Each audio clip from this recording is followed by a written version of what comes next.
This is the Story Conference Group or the Storycon Group.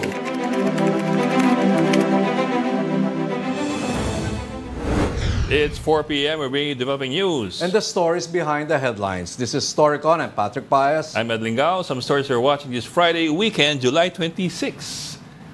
The Philippine Coast Guard has started the oil slick cleanup operation in Limay, Bataan. That comes after a motor tanker carrying 1.4 million liters of industrial fuel oil sank off Lamao Point early Thursday.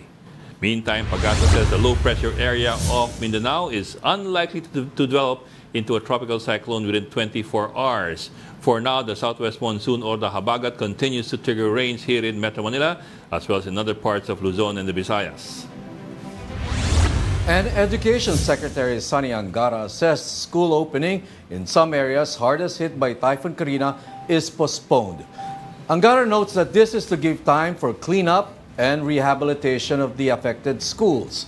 In Valenzuela, classes in public schools officially begin on August 5. That's also opening day in Marikina for all private and public schools, while classes will begin in Malabon on July 31. Joining us today, Ana Marie Pamintuan, Editor-in-Chief of the Philippine Star, and Storycon's resident political pundit, Ronald Llamas. Hello, Ami. Hi, Happy weekend. Very first lady yung outfit mo on a Friday, Ami. Retrong-retro. Retrong-retro yung First lady, di ba? First lady. Parang ano eh, ganyan yung mga suit ng mga first lady eh, di ba? Ganyan yung mga suit nila eh. Anong dekada yun? Anong dekada daw? Eh nga, retro nga. Sabi ko, retro. Ito, grabe ito. Ako, anong dekada ito? Retro. Ganyan yung asawa. Not so happy Friday, ano? Ang gulo-gulo pa rin. Marami pang lugar na hindi bumababa ang baha. Ang taas-taas at ano. Lalo dito sa Metro Manila, yung mga, kahit yung mga kakilala ko, lalo sa, even in Quezon City, yung bahay nila inabot hanggang second floor. Wasak lahat ng mga gamit nila. And of course, unfortunately, death toll is now 32. Ang taas-taas na. Ang dami-dami na. Pero ano kaya yung dahilan kung bakit hindi pa mababa yung baha dun sa ilan? I mean, I understand yung mga low tide areas, pero yung mga areas na hindi tatamaan ng low tide, what could be the reason ng bakit baha pa rin sila? Nakabara yung mga basura. Yun, nakabara ang basura. Saka barado nga daw yung mga daanan. Of course, merong mga lugar na ang bine-blame nila yung final destination ng tubig ng Metro Manila, which is Manila Bay. Hindi daw nakakalabas na maayos ngayon. Tsaka nakabara yung mga flood control projects. Well, I guess it's one of before we go on, ano, baka it's better na we take down this video first, producers, para hindi isipin ng tao na yan. Pinag-usapan namin. Yan. Thank you. Maraming salamat, producer. Pal video po yung kanina. Hindi yan current video. Ganyan pa rin ng Metro Manila ngayon. But I guess even if the flood has subsided in these affected areas, Ami, masakit sa ulo yung cleanup. 'Di ba? Yung cleanup ang mabigat at masakit sa ulo. Apart from the cleanup, yun na nga, ang hirap-hirap. Yung iba, yung mga refrigerator nila, nagbagsakan eh. Masama yun, di ba? Hindi mo dapat pinutumba yung ref eh. Kahit in transport. Well, hindi mo rin dapat binabasa. Ang hirap-hirap na salvage. Halimbawa, kanina, pinakita yung sa Marikina, talagang puro putik eh. No? Oy, burak yan po eh. Burak. Sa Malabon, tubig, maraming tubig. Pero sa Marikina, talagang putik. Galing bundok. Assuming, galing bundok. Dahil kalbo na yung doon eh, Marikina watershed eh. Laging kaya pinaplano. wasak talaga yung appliances mo, di ba? Paano? Bili ka na lang ng bago nun, baka mas mahal pa yung clean-up no, kaysa sa ano. Pero ito Ami yung problema dun sa 5,500 flood control projects. Ayun. Yan. Dahil may order si President Marcos, he wants a master flood control plan, whatever that means. Pero ang flood control kasi sa ibang bansa, isa lang eh. It's supposed to be centralized. Hindi pwedeng may flood control ka sa isang barangay, tapos may bago kang flood control sa susunod na barangay, tapos susunod na munisipyo, susunod na syudad. Eh, isa lang dapat yan eh. Yung drainage system sa buong Metro Manila, dapat isa lang. Yung water impounding, yung babagsakan ng lahat ng tubig, dapat isa lang. Yung mitigation mo, halimbawa sa waste management, dapat isa lang. Hindi pwedeng marami. Hindi pwedeng bawat syudad may sariling waste control. management. Oh, yeah. Talagang sasabog yung buong Metro Manila. And that makes sense kasi Baka mamaya yun ang yung ibig flood control sabihin ng ng isang ano. syudad, ang labas ng tubig niya doon sa kabilang syudad. Oo, kaya hindi ko maintindihan yung libo-libong flood control projects. Isa lang dapat yun eh. Isn't this, Ronald, Baka yun ang ibig sabihin nga ng master plan. Oo. Yun ang nga sabi ko, ano kaya yung master plan? Kaya lang napakahirap kasing gawin yan. Remember, we have devolved yung mga ganyang functions eh. Yan ang problema natin. Yun ang gusto ko tanungin, Ronald. You've been in government once upon a time. So isn't all of this an effect of local government code and devolution? Not necessarily. Pwede namang i-centralize. Subway, yung transportation, sinacentralize mo naman eh. Ganun din naman sa waste management at saka sa flood control. Halimbawa, isang syudad mo, wala nang landfill. But if the budgets as stipulated by the Mandanas ruling is now supposed to be given to the local governments, Hindi yun ang problema. Natatanggal mo ng resources din yung national government. Ngayon kasi meron kang 800 billion na unprogrammed funds. Kasama dyan yung 90 billion ng PhilHealth. Yan yung gagamitin ng mga politiko going into the midterms. Yan yung pupunta dun sa libo-libong flood control. Yan yung pwede mong gamitin para dyan sa mga centralized projects na yan. So it entails vision and political will. Yung budget susunod dyan Paano marami dyan? ODA, papasok yan, Official Development Aid. Ronald, papayag ba yung mga local officials? Right, Yan ang problema isa pa yan. Independent republic yung mga natin yung mga local government natin, barangay lang, ayaw pinapakailaman sila. Yeah, A strong leader. Kanya-kanyang project yan A strong leader can do that. Easy when you say strong leader, Ronald, kasi naman, we had a strong leader the other time, the last previous administration. We saw na pag sabi niya, sarado ang Boracay, pinasara, wala nagawa tao. Although, technically speaking or legally speaking, baka hindi ganun kadali lang pwede ipasara ang isang. So we have some basic... Iba kasi yung strong leader tungkol sa crimes against humanity Iba yung strong leader against civil liberties. Iba yung strong leader about projects na kinakailangan ng buong bansa. No? Yun yung... But ako, Ronald, to my point, a strong leader, given the structural systems in place, we have the local government code, everything is devolved, the services have been devolved to the local government units. A strong leader, like you said, will necessarily or inevitably have to short-circuit the system. No, traffic. Meron kang Metro Manila Development Authority para sa traffic. Pero EDSA lang yan, Ron.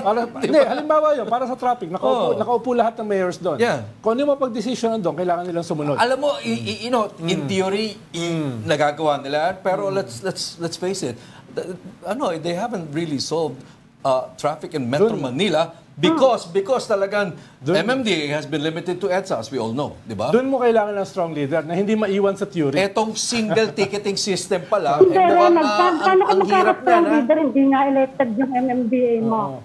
Yan ang sinasabi ng mga mayor Bakit kami susunod sa MMDA seat, hindi naman na elected? There has been resistance, Ronald. Ang management ng traffic, even in Metro Manila, hindi unified. Yung color coding, merong lugar na walang window, merong wala. Ganun kagulo. Meron, oo. Metro Manila pa lang yan. Makati think about that coded entire ka, the whole day ka. In Makati, you're coded the whole day, for example. It's on the public. Pero Ami, yung color coding, parang pa ni Orbos yan, yung number coding na ginagamit natin. Yun na nga. Number coding. O ka-Orbos. Oo nga Force of habit, Bok. Diba? Hindi na bago ng pangalan. Color coding pa rin. O ka-Orbos proposal ba yan? Kaya nga. How did they intend to enforce color coding? Huli ng kotse mo. Hindi na tuloy. Pero basic yan Ang drainage mo ay magkakonekta sa isa't isa. Hindi pwedeng harangan ng isang syudad yung drainage sa isang sugad. No? Very basic yun lahat papayag dyan Dahil lahat sila tatamaan Kung hiwa-hiwala yung flood control mo, talagang patuloy na mangyayari yan. Well, tama naman, Ronald. Pero unfortunately, hindi yan yung sistema na that was put in place post-EDSA. Post-EDSA, no? Let's all remember, every major metropolis or megacity that you go to, it's a governor running it. Once upon a time, we had the Metro Manila Government Authority, run by a governor. It was one single unit. Hindi, nagkaroon ng ganyang plano, inupuan niya ng isang cluster ng cabinet. Walang legal problems eh. Yung drainage system sa buong Metro Manila, aayusin mo para lahat ng tubig baha, ng rainfall, pupunta sa Laguna Lake. Hindi lang kontento si Pinoy na dredging lang yung Laguna Lake. Dahil pag dinredge mo yan, yung dinredge mo na silt, babalik uli. Lalagyan mo ng dike. Lalagyan mo yan ng circumference. Ang problema, kulang ka na sa panahon. Dahil 6 year lang yung term mo. No? Pero walang legal impediment dyan. Dahil drainage system yan sa buong Metro Manila at saka yung tubig ulan, no? Imbis na matapon, no, ay ilalagay mo sa Laguna Lake na 10 meters na lang ngayon. Pwede mo i-dredge yan maging 30 meters. No, lahat ng tubig ulan mo diyan pupunta. It was never put into in place. It was never implemented. But we don't know how the mayors, these autonomous and independent mayors would have reacted to something like that, even if they're saying Yun nga, 6-7 probinsya yun eh. Pero hindi kinailangan yung kanilang permiso. Ang naging problema is budget. No? Paano kailangan diyan ng billions of dollars eh. No, at yung term ni Pinoy patapos na noon eh. 2 taon na lang eh. Tapos na yung term niya. So kinapos ka na, bagong gobyerno na. No? So, unless magkakaroon ng continuity. Pag nag-drive ka sa paligid ng Laguna, Debay ngayon, isa yung pasinisisi nila ngayon sa baha dito sa Metro Manila. Katakot-takot na reclamation yan all over. Hindi makontrol ng DENR. Tingnan nyo, major reclamation. Sa Laguna Bay? Kaya hindi nakaka-drain ng tubig. Kaya usapin niya na... Kaya hindi nakaka-drain ng tubig. Kaya nga tayo, Ronald, may slide sa Chocolate Hills, diba? Dahil may decision yung LGU na payagan yung slide sa Chocolate. Pero ang sinabi ng national government, illegal yun. Well, yeah. Kaya nakatayo yung LGU. Then you have instances when may conflict talaga.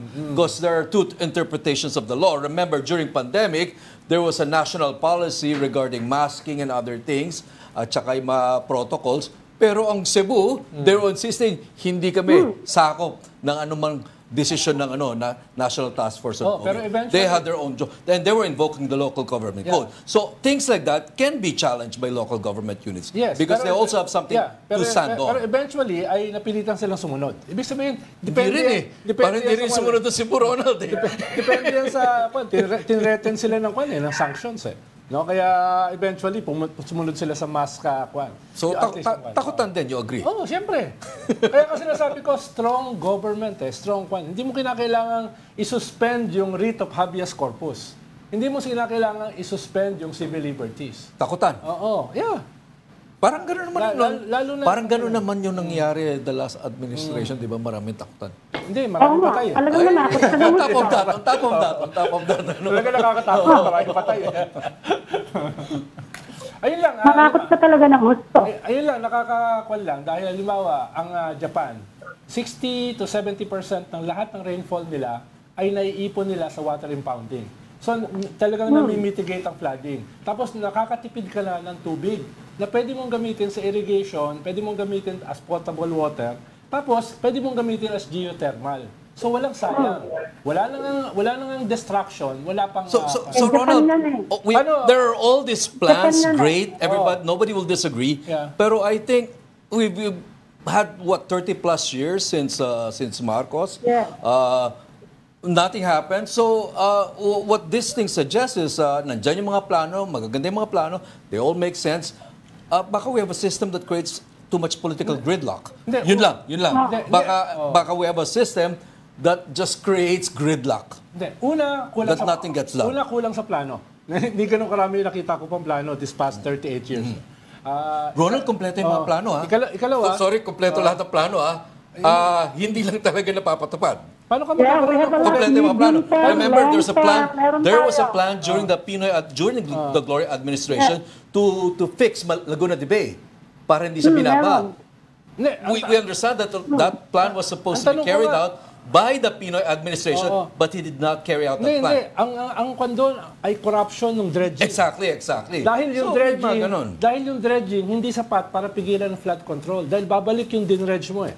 Ang sinasabi, dapat lagyan ng dike Yung Laguna Okay, Lake. Oo. okay. Tapos Pero kailangan mong... in the end, nothing was done. Kahit sabihin mo, ang plano dapat gawa ng dike, yung paligid at wag mag-dredge, that wasn't done either. Well, dahil yung lumabas na plano, it takes 20 years. Paano yung watershed, sa Marikina watershed, kailangan mong taniman ng puno. Kundi babalik yung putik sa Laguna Lake. Ikalawa, ay kailangan mong ayusin yung drainage system sa buong Metro Manila. Okay. Ang sinasabi ko lang, walang plano kung 5,500 ang iyong flood control project. Hindi yung plano, no? So you were mentioning na kailangan kasi naubusan ng panahon si Pinoy. Panahon tsaka budget. So that brings us to the question of continuity. Yes. So that brings us to very dangerous territory, which is term limits. So, yun lang, di ba? May gridlock talaga na nangyayari. So, mauuwi tayo sa term limits. Ang ayaw rin naman ng tao na mawala yung mga term limits. Actually, siguro kailangan i-review yung local government, yung devolution.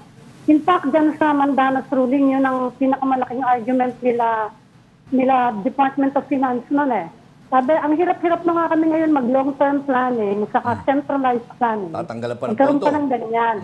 Na wala pa yung pondo sa national government. So, paano ka makakapag-long-term planning kung independent republic? Pero hindi problema ang pondo Ang problema natin, underspending every year Meron tayo 6 trillion. Hindi problema yung pondo. Napunta dun sa local government na yung pondo. Hindi. Ang national government, hindi nagagastos yung pondo nila Kaya nga meron kang 90 billion sa PhilHealth na ilalagay uli dito sa unprogrammed fund. Meron kang 800 billion na hindi nagagastos. Underutilization yan. Yun yung problema natin Efficiency But during the Pinoy administration, I understand that was also a feature of the Pinoy administration, underspending. Yes. Na may mga savings na That was actually the major criticism of the first few years at nilipat din sa mga ibang Yes. Lahat ng gobyerno problema yan. Ayun lang yung ibang gobyerno, mas maliit yung underspending. No? Mas maliit yung... Ang sinasabi ko lang, Ami, may pondo Kung gagawing efficient yung gobyerno, katulad nito, inuulit ko, 800 billion in unprogrammed funds. Paano mo gagawing efficient? Sige nga. 800, hindi, ginagawa nilang efficient sa flood control. No? Dahil yun yung bagong pork barrel. Yun yung efficiency. No? Halimbawa ngayon. Ang bili lang daw, ang hirap-hirap na Remember, nag-interview tayo noon sa education. Parang mas efficient tayo, Ami, sa corruption Yun yung efficiency. Bok, sorry, I have to break in kasi baka maputol linya natin We have on the line our correspondent na nasa Bataan ngayon na to talk about yung oil cleanup doon sa lumubog na tanker. Si Reniel Fawid from News 5. Reniel, andyan ka pa? Yes, Bok. Tuloy-tuloy na yung buhos ng malakas na ulan so sa may Port of Limay. Exactly ito rin nag-kick off yung PG team na pumunta nga doon sa lugar kung saan lumubog yung MT Terra Nova. And ngayon, Bok, ay sinisimulan na yung siphoning o yung pagsipsip doon sa mga tumakit doon sa area kung saan lumubog yung oil tanker. Pero, Bok, pag-iins ng PCT na yung tumatakat na ngayon, engine oil pa lang mula doon sa MT Terra Nova. Yung dala nito na 1.4 million liters na industrial fuel ay intact pa naman. So wala pang tagas sa ngayon. Pero ayaw magpakakampante nitong PCG at sila'y nagpadala na rin ng 3 malalaking barko para palibutan yung area. At kasakay nga nung barko na yon yung ilang skimming equipment para if ever na magkaroon man ng oil spill ay makontain nga agad ito. Okay, Reynald, so technically speaking, wala pa talagang nangyayaring oil spill. Intact pa itong cargo ng crudo. Talaga? Yes, intact pa itong cargo ng crudo at ang term na ginagamit ngayon ng mga experts dito at even the PCG ay oil slick. So, ibig sabihin yung engine pa lang yung tumatagas pero yung sa 1.4 million liters ay umaasa sila na agad-agad ay makukuha yon at yung way ng pag-retrieve doon or pag-salvage doon sa oil tanker ay through siphoning yung nakikita nila. So, din yung mga crude o yung fuel na nga ng oil tanker at dadalhin na dito sa may shore. Pero ang ibig sabihin ng oil slick, may butas na.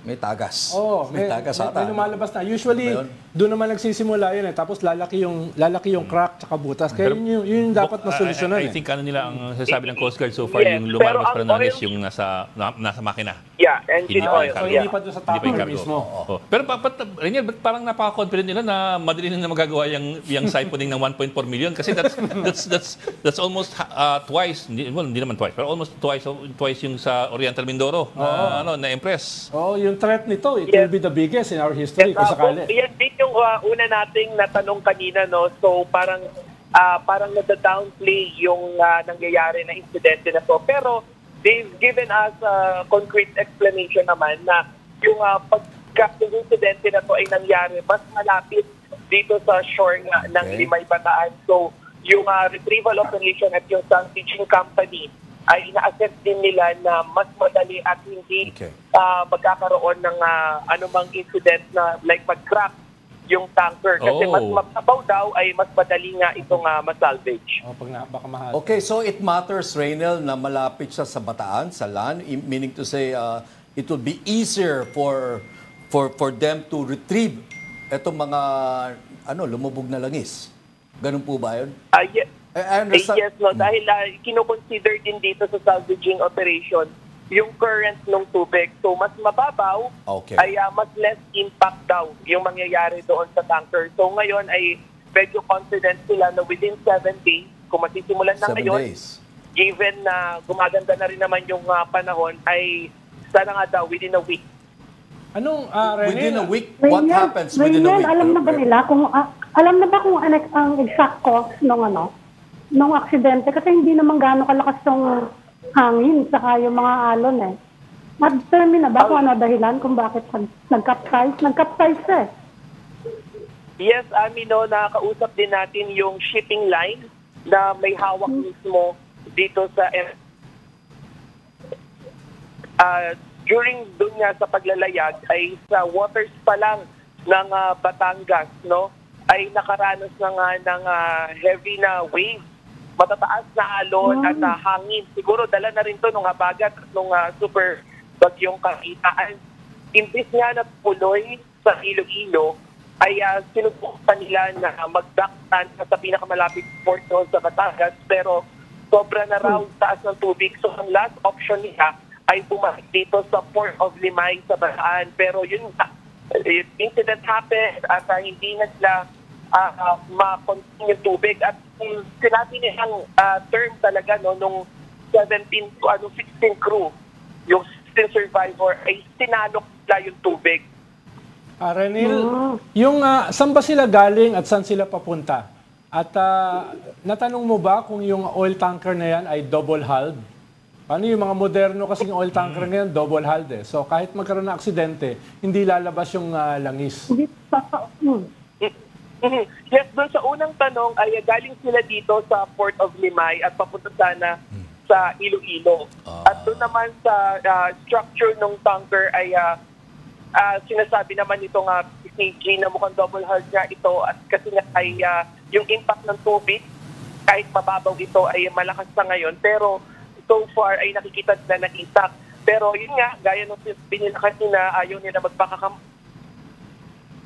ay kumuha na ng salvaging company. Renil, anong salvage equipments ang gagamitin ng ating Coast Guard at iba pang mga sumasaklolo dyan sa vessel na yan? Dahil mahalaga yung salvage equipments dahil pag nagkamali yan, pwedeng mahati yung barko eh.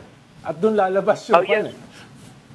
So kanina, nung nakita natin na yung dinadala dito sa Port of Limay ay mga steaming equipment yung dinadala. So more on siphoning talaga yung nakikita nila na last option to salvage this oil tanker.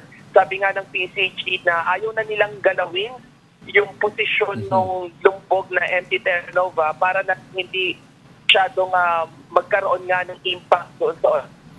Pag sabi mo skimming equipment, that's for oil that's on the surface of the water. Yung nag-spill. Hindi pa yan yung salvage. Hindi pa yan yung mismong dati kasi ginawa nila, binuntas nila yung hull tapos sa kanila hinigop yung langis mula dun sa Princess Empress ba yun? Sa Oriental Mindoro. Yes. So medyo mabusisi yun eh. But at this point, I think we're only looking at yung pangongolekta na nasa surface. Ano kasi kung wala tayong capacity sa ganyang klaseng extent ng... Wala tayong local capacity. kailangan i-subcontract natin yan sa mga foreign salvage the last time we had to wait for a Japanese vessel to come in. Kaya ngayon, dapat agahan na natin, humingi na tayo ng tulong. Baka yung Rainiel, EDCA sites, di ba pwede tumulong dito yung mga Amerikano? Kumusta na siya? Wala pa naman yun. Oo nga pala.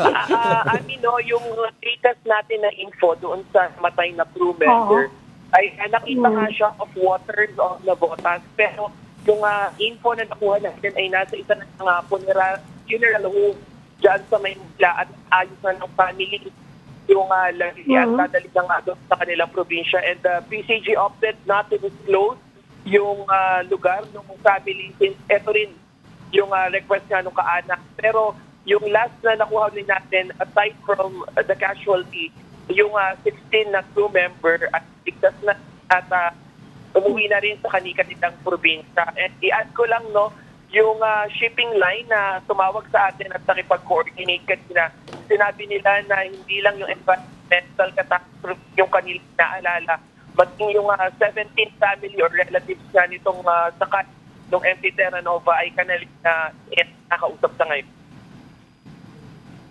May posibilidad bang magkakaroon na ng investigation Are they eyeing negligence kung sakali or any violation? Tinitingnan na ba yun ngayon at this point? They are open for any investigation daw. Pero ang priority nila ngayon is yung salvaging daw muna sana itong oil tanker. Pero nilinaw din nila sa atin kanina na yung haka-haka nga ng marami na baka katulad din to yung Princess Empress na tumuob, sinabi nila na may permit ito yung kanilang paglalayag from the Coast Guard.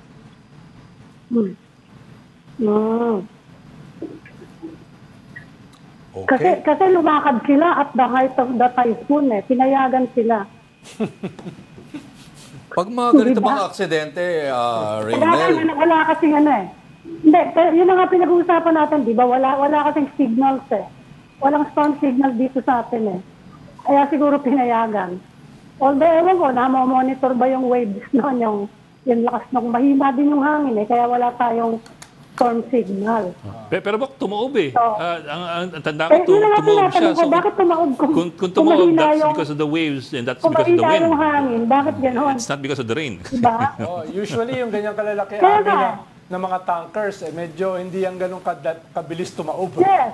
Dahil ang tanker, medyo flat yung yan medyo flat yan. They low center of gravity. They wouldn't have sailed if there was an advice. On the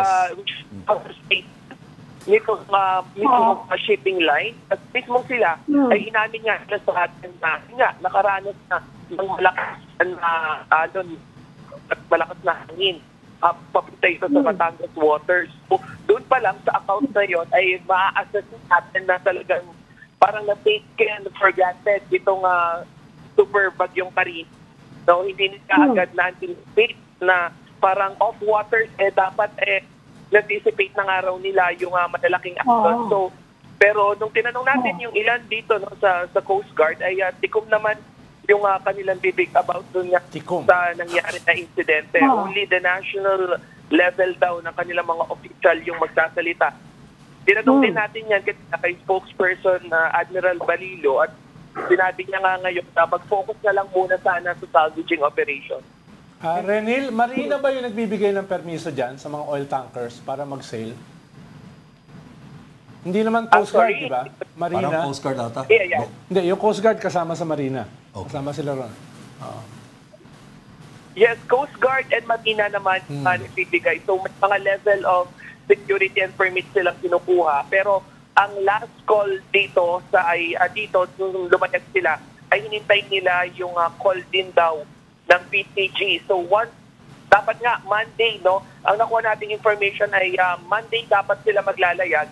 Pero dahil sa mga tumatang na yung lagay ng panahon ay permit ng gabi na bago mangyari, midnight, bago mangyari yung insidente.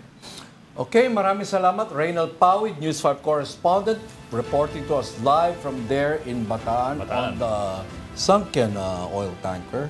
Salamat, Renil. Thank So, you. Thank you, thank you. Thank you, Reniel. So, So it's not a spill, it's a slick. yeah, well, not Intact yet. pa rin daw yung ano. least not Not yet. Oo, intact pa rin yung cargo. A humongous amount of oil. Yes, oo. Problema, nakakatakot yun. Maghihintay pa sila ng 7 days. Ano ba yung 7 days before they can... Bago sila may gawin na... Ibig sabihin, Okay, but what we know from Reynel and his interviews with the Coast Guard is that it was leaving Limay. Limay Bataan, where there's a depot, and headed towards Iloilo, Yes. where there's another depot, no? ang isang tanong natin, bakit pinayagan? But pinayagan. A presumption here is like they wouldn't have sailed without clearance Yes. from Marina and the Coast Guard. Tama. Okay. And Pero yung Coast maybe Guard niya, nagre-rely nga sa ano. advisory sa ng weather pag-asa. forecast eh. Yun. Yan na naman yan. Doon tayo oh. bumabalik. Tama, Yan yung weather Ami. Doon tayo forecast. bumabalik sa weather Pero forecast. alam mo, Ami, di ba nangyari yan in the past, yung mga lumubog na barko na maraming namatay? Di ba? So, may mga ganun lapses minsan eh. Hindi natin sinasabi na may lapses dito, pero yun yung kinakailangan natin matutunan para hindi maulit eh. Di ba? Hindi, yun na nga. May Yun na enough nga. lessons Kailangan na tayo. maayos yung warning signal natin. Wala tayong warning signal. Eh.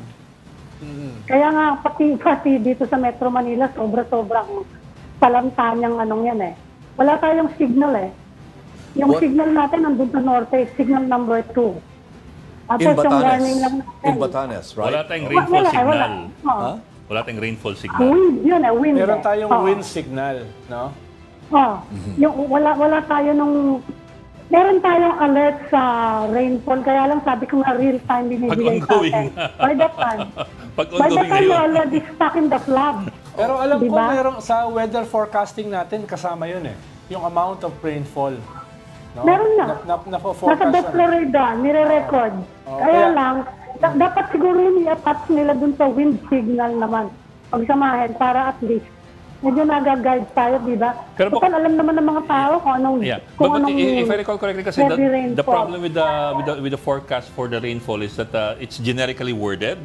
Right. Expect intensified Yeah, isa pa rains, yun. Right. ganun. And that's as far as it goes. Eh. So as Right. as a resident, parang okay, intense rains. Ha? I was reading a typical weather bulletin, Ami, no? Tingin ko dito ang solusyon dito baka galing sa atin sa news. Alam mo naman tayo, di ba? may first sentence tayo. Minsan yung angulo ng storya nasa ilalim, iaakit natin yan. Oo. Ganon. Hindi, kasi Siguro tayo dapat nag-warning hindi naka-template tayo. yung Nasa pag-aano. hindi naka-template yung mga weather Nag-warning din advisory. tayo sa sa publiko di ba? Di ba? So kailangan din natin yung accurate na Right. O mag-i-access niyo muna yung mga refrigerator niyo sa second floor ng bahay niyo. Kasi babaha. Di ba? But for you to do that, makikinig you also sa have to mga have tao ron. the right context from Pag-asa na Right, gaano right. kalalim ang aabutin ng But they did gaano know, kalakas. they do know how much dense the Yeah. habagat winds were. Meron. Di ba? The easterlies. Ang weather Alam naman forecasting- nila, nakikita nila yan eh. Ang science of weather forecasting medyo advanced na eh, lalo na sa mga ibang bansa. Halimbawa sa Japan, lapit lang sa atin. Alam nila yung amount of Kasi rainfall na meron din babagsak. tayo. Meron tayong amount of rainfall, kaya lang. Tatapan mo yung microphone, no? Pag ayaw mong marinig na bomba, yung nag-uusapan ng telepono. Weather pundit ka na rin ngayon. ah. Kahit bubulong-bulong ka ng ganun, may microphone ka rito, maririnig ng bomba yan. Sorry, hindi ako sanay eh. Ikaw talaga. Sino who's on the line? Okay, circling back to our top story, that's what I meant. The sinking of an oil tanker and a resulting oil slick. On the line, we have Philippine Coast Guard spokesman, Rear Admiral Arman Balilo. Sir, magandang hapon. Thank you for joining us. Magandang hapon po. Sa lahat po ng bye-bye. Good afternoon. Okay, unang tanong, sir. May permit ba itong tanker na to na lumayag on that day? Yes. Walang prohibition para hindi mag-air. Because there was no public storm warning signal posted over that area. Oh, walang pa. Wala talaga, no? Sa Bataan. Yun talaga. Bagay, Bataan yun eh. Oo. Okay. Malayo sa Bataan. Malayo sa Bataan. Tsaka Bataan, sanay na sa Bagyo. Oo, So, Sir, anyway. So, yun, sir. So legally, technically, there was nothing stopping. There was nothing to stop. This tanker from sailing. Oh, the tanker from sailing. Yes, actually, ang pool kasi dito, pagka walang Houston, the master is the captain is the master. Okay. Pero she still has to Okay. extract for judgment when itutuloy niya yung buoyant, so kailangan yung because of the weather factor. Okay. So, ang nangyari dito po, paalis na sila sa captain na balik. Pero apparently, parang at nagpahatak pa. But unfortunately, yung line na naputol at walan sila ng control sa vessel na yun yung dahilan para sila pag-submerge na si vessel sangkat 5.5 nautical miles of Limay Bataan. Admiral, pero medyo choppy po tayo.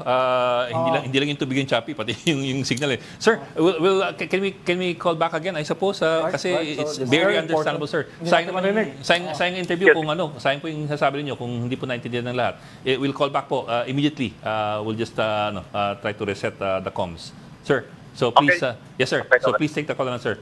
Okay, salamat. So yun pa lang, at least malino ngayon, di ba? Wala nga namang storm signal dun sa area. Sabi sa inyo, yun ang diferensya eh. Hindi ba? Yun ang diferensya talaga. Walang Right. signal. Uh-huh. Nagsipasok ang mga tao sa opisina, yung mga sasakyan, nagsipunta sa, yung inabutan na sakali ng baka.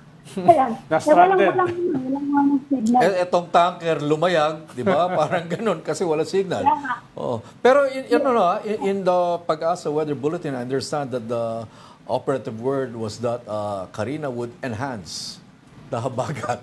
So, Kaya nga. Dapat maghanap sila ng enhance is a very benign word, di ba? Ang tatanong ko And it sana, sounds positive. It's a positive yung word na enhance eh. pero, Enhance. Actually, oo. Parang AI picture, di ba? hindi, pero ang itatanong ko sana kay Admiral Balillo ay, meron silang institutional memory sa ganitong klase mga insidente. Hindi ba yun nagfa-factor in doon sa kanilang judgment? Yeah. Hindi naman kinakailangan niyang black and white eh. His answer, Yeah. the final say is really up to the captain. And by the siguro kailangan natin kausapin yung kapitan. What made him confident to still sail? Baka naman kasi when he left port, the waters were not choppy yet.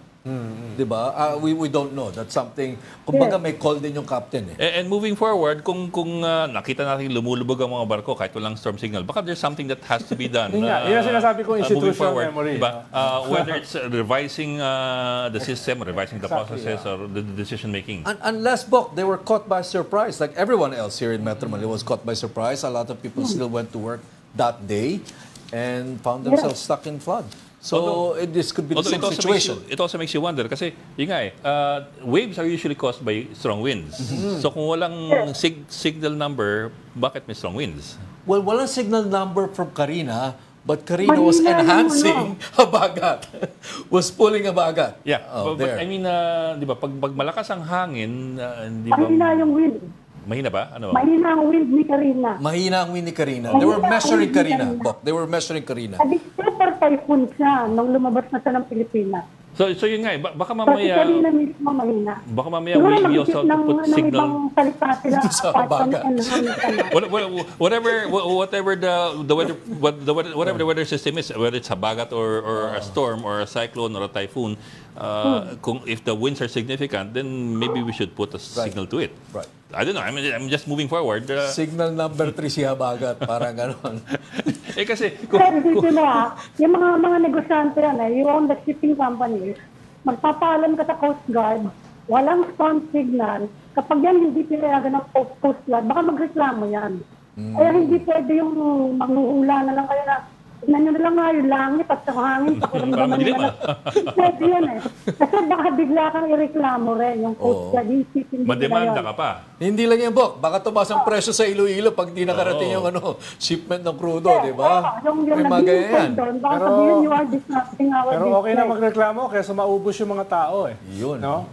Hindi natin masasabi yan, di ba? Halimbawa, yung mga lumubog natin mga barko dati, libo yung libo yung namatay doon. Anong pangalan nun?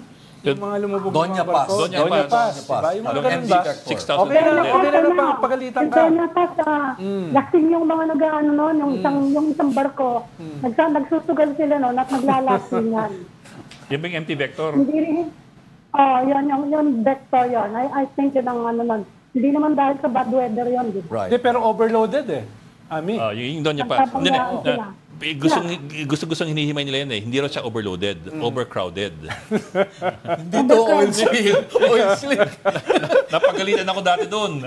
Kasi sinulat ko overloaded. Sabi, Overcrowded hindi yan pa. overloaded. Overcrowded. It's still within the allowable tonnage. Ganon. The tonnage. Overcrowded kasi May allowed lang weight. 2,000. Nag-cram in sila ng 6,000. Hindi ka kasi learned eh.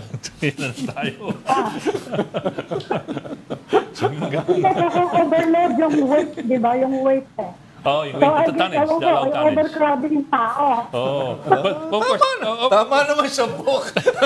but in the end, what Wala kang was, panalo talaga pag ginamitan ka ng mga ganyan oil slick or oil spill. in the end, what Overloaded happened was or that, overcrowded. you had the life-saving equipment good for only 2,000 Yes, people, but you had 6,000 people on board. So, nasagot mo. Nabalikan mo. Siyempre, hindi ko nasagot. Bata pa ako nun. Mga ganun bagay. Sige, sir. Pero grabe yan, ha? I mean, apparently there was almost every family in Iloilo ba yun or Negros? No, that was lost Samang someone. Leyte area. Lost someone in that. Yeah. You had ghost barangays already after that, it was, I covered And then that days or tragedy. months after, bodies were still being washed ashore. At yung lumubog din na oil tanker sa Mindoro, hindi rin panahon ng bagyo yun, di ba? Ito lang ata tayo yung bagyo. May nag-capsize na barko ngayon na bagyo. I mean, major shipping vessel. So sana mag-subcontract na sila ng isang professional foreign salvage para mabilis, para bago hindi maging oil spill na lang. Yan. Saka kapag ganyan, pati fishing, apektado Kinikwento yun kahit nung Typhoon Okay. Yolanda. Okay. Kinikwento ng mga, ayaw daw nilang mga isda kasi yung mga isda merong kung minsan may Tandaan nakuha ko yun, Bok. Wala mo nakakain ng isda ng panahon yun. Bok, we already have back on the line spokesperson Rear Admiral Arman Bolillo. Sir, we're hoping that we have better signal now. Sir, kamusta po? Ay, Ed, magandang Now, hapon much din. better. Magandang hapon din sa inyong lahat. Yes, sir. Sir, follow up ko lang yung tanong ni Ronald kanina. Kasi sir, sabi nga ninyo, wala nga naman storm signal. So there's nothing stopping anybody from sailing. It's in the end the captain who has to make the call. Pero sir, Yeah. moving forward, sir, we realize na wala nga signal and pwede siyang lumarga. But moving forward, how do we prevent incidents like this in the future na, wala nga signal, pwede lumarga, pero lumubog dahil malakas yung alon? Dagdag lang sa Oh, tanong as I was saying a while ago. Dagdag sa tanong ni Ed, Admiral. Di ba meron kayong institutional memory tungkol sa ganyang mga gray area? Hindi naman kasi black and white itong weather Di ba? Minsan biglang may susulpot na problema kahit hindi ganun kalakas yung storm signal. Meron ba kayong institutional memory na pwede niyong gamitin para at least ma-manage, mapigilan yung ganitong klaseng mga insidente? But before that, Seka, as I was saying a while ago, walang public storm warning signal na raise over that area during that particular time na siya ay lumayag. So ang rule sa barko ay pagka walang prohibition, it's always the call of the master of the ship, the captain being the master of the ship. So what happened here? Naglayag siya pero nung napansin niyang lakas yung alon, bumalik siya. But unfortunately, the report is nagkaroon siya ng derangement o sira ng barko at nag-stop siya at nagpahatak siya sa isang barko pa. Oh, Unfortunately, nasira yung line nila, naputol at doon na nawalan ng control yung mga crew tsaka yung crew, no? And that's the reason, initial reason na in-offer sa amin na nakuha namin base doon sa pagtatanong sa mga crew kung bakit siya lumubog. So hindi lang siya bad weather yung kundi yung mismong problema doon sa barko. Meron siyang mga meron ganoon Sir Ronald, no? Anyway, may investigation na ginagawa bukod doon sa bad weather. Of course, titignan yung mga decision making, yung mga protocols na sinusunod sa barko, kung ito lahat ay nagawa. And at this point, hindi ko pa masabi kung ano talaga yung reason kung bakit siya lumubog. But eventually, pag na-establish ito, we'll keep you updated po. yes, dapat ang oil tanker kasi very yan dapat dahil delicate yung kanyang dala, kaya dapat yung kanyang capacity to deliver. Ibig sabihin yung mga equipments nila, dapat laging chine-check yan bago lumayag, di ba, Admiral? Opo, ito naman ay palaging merong from time to time ay chine-check at lagi pong kumukuha ng permiso ito sa Marina, nagre-renew ng mga documents at pagka nagre-renew po ng documents, meron po mga inspection na ginagawa ang Marina. Okay, so Admiral, linawin lang namin, yung pinaka-cargo ng tanker na yan is all intact. Hindi pa naman siya nag-leak. As of the moment po, ngayon, yung nagkakalat lang from the makina ng barko. Tama yun ba po yun? yung lumalabas. Hindi pa kasi makadive kanina, no? We tried kanina po na magkaroon ng diving operations para ma-confirm natin kung saan nanggagaling yung leak. Kasi kung konti pa lang yung lumalabas Usually po, pagka may mga oil spill incident na ganyan, ang naunang lumalabas yung operational oil o yung working oil ng engine. At sumusunod na po yung talagang karga niya. Base po dun sa feedback sa amin, ang lumalabas po ay dahil kukunti pa lang siya, baka ito pa po yung ginagamit ng barko doon sa kanyang mga engine.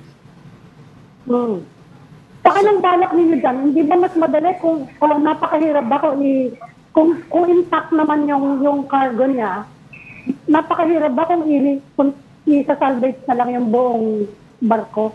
Dagdag sa katatapos tanong ni lang po Ami, Admiral, dagdag sa tanong ni Ami, anong plano na salvage operations diyan at kailan? Dahil siguro kinakailangan diyan mabilisan dahil baka yung oil spill maging oil leak at maging major oil leak, no? So, anong plano nyo in terms of salvage operations? Actually, katatapos lang ng meeting namin with the Harbor Star. Ito yung salvage company na nakausap o na-hire ng company o yung may-ari ng barko. At nilahad niya sa amin yung plano. At ang plano talaga ay i-siphon itong oil as soon as possible, no? Yung mga platforms nila ay magdadatingan bukas hanggang linggo.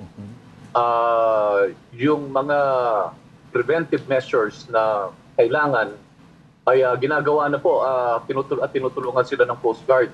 Meron na po silang mga barko doon sa area, meron silang oil spill boom na nilagay, at meron pong mga dispersants na naka-ready.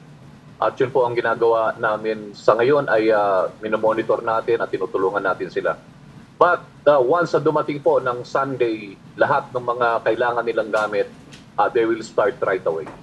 So hindi gagalawin yung oil tanker, Admiral? Sisip-sipin na lang yung laman? Isip-sipin na lang po muna, pero pagkatapos po nun ay palulutangin pa rin po yung oil tanker. Ang kaibahan nito doon sa Mindoro, yung lalim nito ay manageable. So 34 meters, mas madaling i-operate ito at mas madaling lagyan ng hose para po masipsip yung langis doon sa mga tanks niya. okay. So I guess Admiral, all you're waiting for is better weather for all of this to be That's done. true also. Yan ang challenge sa atin ngayon. Kanina we tried yung mga operations natin. Medyo nalilimit tayo, pati yung aerial survey, hindi nakalipad yung helicopter kasi medyo masama ang panahon para sana magkaroon tayo ng clear picture ng environment. And then, yun nga, yung diving operations, yun po yung mga naantala na dapat natin gawin kanina. Okay. Given the volume of oil that's in this sunken tanker, would you say that this is potentially, if things turn to worse, no, one of the largest oil spill, if ever, The that might largest. happen? Oo. Kaya nga, we're doing our best to avert an environmental catastrophe. Sa dami nitong langis na meron ito, pag ito'y umagos, unang tatamaan yan kasi northeast yung hangin. Itong Manila, bandang Navotas, Malabon, Bulacan, Pampanga, and of course, kahit yung Parañaque at Cavite, aabutin ito sa loob ng Manila Bay. At alam po naman natin kung anong impact nito sa kabuhayan, sa security, at hindi ito magiging maganda para sa ating kalagayan ng ating bayan. But given, Admiral, the circumstances surrounding this incident, you think naman malayong mangyari yon, yung worst case scenario?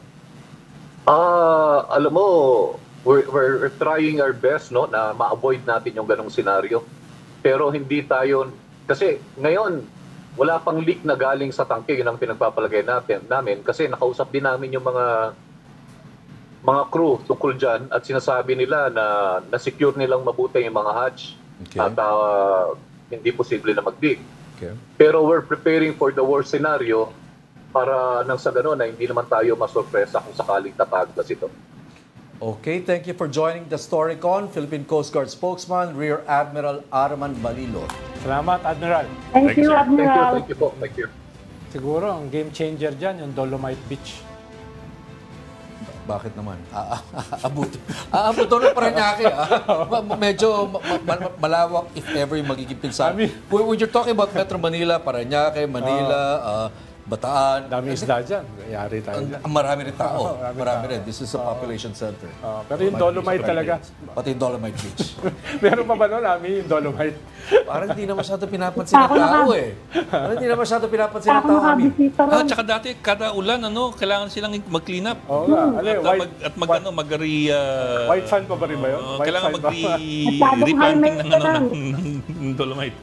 Magiging black na yun pag tinamaan ng langis. O yun, teka, pinapaano na tayo.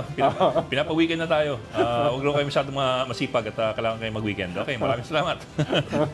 Happy weekend, Ami. Ami, maraming salamat. Ronald Llamas, maraming salamat for you. Happy weekend. At yan po ang... yan sa naman for me. Sorry, Tagalog. Pagka-active ka pati ulit. Basahin mo na lang po para mas madali. Bagal eh. I'm Edwin Gao. I'm Patrick Paez. We are One News, all sides, all the time.